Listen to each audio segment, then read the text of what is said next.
Teie ees on järjekordne valik korvpallimeistriliiga nädala parimatest paladest. Alustame nagu ikka kohalt number 5. Ilukorvis epistavad kahe peale BC Kalev Cramo mängijad Stendi Musocki ja Sean King. Esimene annab läbimurde pealt efektse selja taha söödu ja pikem mees kõmmutab palli ülevalt alla. Kas pick and rolli annab üldse paremini mängida? Ka järgmine korv võiks ehtida mis iganes liiga edetabelit. Tallinna Ülikool Kalevi keskmängija Zach Atkinson paneb sellise putbacki, et hoia ja keela.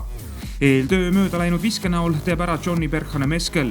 Atkinsonilt võimas esitus, aga seekord alles 4. koht. Kolmandal positsioonil ehk koht kõrgemal dramaatilised hetked Tartu Ülikool Rocki ja Rakvere Tarva vastasseisus. Käib esimene lisaaeg ja Janar Taltsi raske 3. päästab Rocki jaoks päeva. Taltsi tabab kaugvise, viib kohtumise teisele lisaajale, kus tartlased saavad lõpuks oma tahtmise. Järjekordselt on end nädala parimate momentide edetabelis poodiumile pressinud Audentese noored. Seekord hiilgavad Alejuub pealtpanekut kombineerides Taavi Jurkatam ning Madis Soodla. Mäng käib selgelt üle Janis Vahteri pea ja ilukorv toob noortele meestele auväärses pingereas teise koha.